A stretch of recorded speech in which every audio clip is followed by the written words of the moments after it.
CBS 6 Anthem Lemonade Stand. Keeping an eye on traffic too, Ray?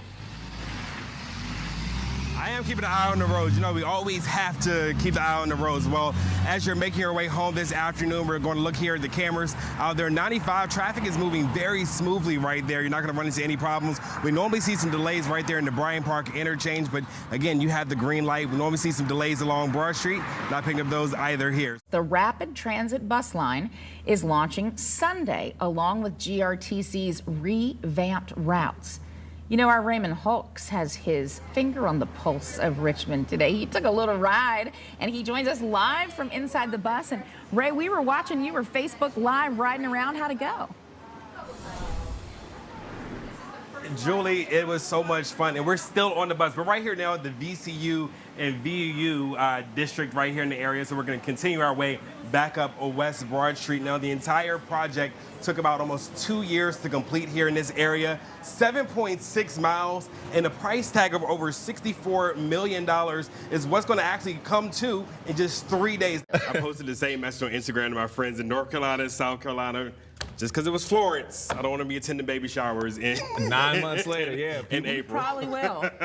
But let's find out what happens. Yeah, We'll exactly. see. Well, as you make your way home this afternoon, some heavy traffic right along Interstate 95, and that is because we had an accident in a disabled vehicle, but traffic is starting to move smoothly in the area now. But let's pull back to the maps and see what we were dealing with there. You're seeing a lot of red along Interstate 95. That's because we had an accident as you crossed over the Chaco Valley Bridge, hopping on 95. But I will say this, the kids are in for a storm when they get older because the music they have these days, ooh. Our folks probably said the same I thing. do not want to get older and hear them dropping it low.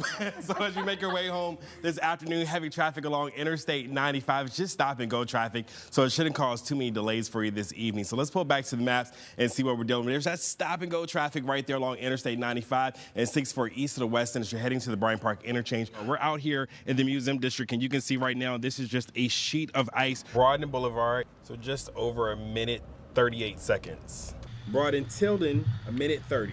The National Association of City Transportation Officials say 60 to 90 seconds is the average cycle for traffic lights. And with the new pulse system, traffic lights could see improvements soon. Just the other day on Monday, Ray and I were going to get dinner. We were going to get Chinese food. And on the way to the Chinese food, Ray has to stop. The light was on. So Ray had to stop at Krispy Kreme to get a 3-pack.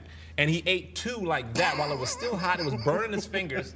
Because they melt in your mouth when they're hot. And now he was like, you're probably going to make fun of me one day. And look, 2 days later, we're doing this story about Krispy Kreme and eating donuts. Look at God. Look at God. Look at him. Won't he do it? I've lost 4 pounds a week. And it's because I gave up meat, man. Yeah, so I gotta eat. Get that in there. Sure.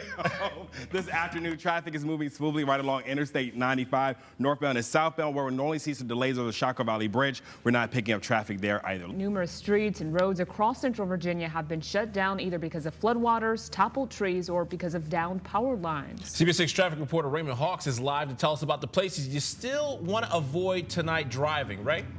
Well, Candace and Rob, there are several places you want to avoid. 1,400 of those is what VDOT is reporting right now on their website. We've been out all day looking at some of the areas around the metro area, and one of the big problem spots is going to be if you travel out in Chesterfield, Providence Road near Gray Oak Drive there. That is where a power line was down with a tree. Some of the business owners and riders are saying about this, Ray. Well, Rob, the GRT construction for the Pulse took 22 months to complete, and during that time, we took calls from business complaining that construction was costing them money. Well, we went back out today to see how things are faring for them. For riders like Brian Ashford, it's definitely been a plus. GRTC is giving new life to RVA. Jumping this curb and actually hitting this BMW behind me now, this is probably what's going to be causing the rest of the delays this afternoon. This traffic box is taken out right now, so it will take several hours, maybe even a day or two for that to get in control and get back and working again. But right now you just see Richmond just pulled up here, so that way they are able to look at the traffic signal and see what kind of repairs need to be done. But for now, working for you in Richmond, Raymond Hawks, CBS 6 News. I'll send it back to you guys in the studio.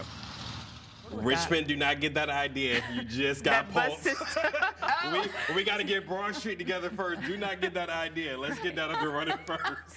I didn't even think about that. You're right. You're right. But you want someone to Uber today in traffic, so you don't have to sit in there, because we're picking up some heavy traffic along the Chaco Valley Bridge this evening, where it's normally some delays there. Also picking up just a little bit along 95 northbound and southbound. Let's pull back to the maps and see what we have working out there. There's that little bit of heavy traffic as you begin to make your way on the 95 on the northbound side towards the Bryant Park interchange. Yes. Why are you laughing? Because I felt like this was another story for me. Because that's your go-to spot. It is my go-to spot, and I saw the sign. Pretty much everything. When we had a story about Chick-fil-A, that was your go-to spot. When we have a story about chicken, that's your go-to food. So. I love fast food. Can't you see? No, I was going to say, how do you stay in shape? That's why I had no tie today. Can't get around the neck. Well, as you make your way home this afternoon, some heavy traffic as you're crossing over the Chaco Valley Bridge. This evening, you're going to see some brake lights there. Police are having to reroute cars. Let's check in with our Raymond Hawks for details on how things are looking right now. Ray? Well, Candace, even though the situation is coming to an end there, they're still going to have to start that investigation there. So Belvedere Street is still there, where the people are stuck there for almost 2.5 hours, if not longer, for them this evening. So let's pull back here to the maps and see what we're dealing with in this area. You're seeing a lot of this purple there because that's showing no activity there, because they're moving all the traffic right there at the Bryant Park interchange and hopping on to 195. During our ride along yesterday afternoon, we spotted both someone on a skateboard and on a bike in the bus lane. Our Raymond Hawks reviews what are the rules. Pay attention to the new markings on the road, not only if you're a driver, but also if you're a skateboarder or a cyclist. Well, Bill, we've been saying it all night long. If you don't have to go anywhere, just stay at home. Our morning team will start at 4:30 a.m. to bring you the latest on the road conditions. But for now, working for you tonight in Richmond, Raymond Hawks, CBS 6 News. All right, well, come inside and get warm, Ray. Thank you for that.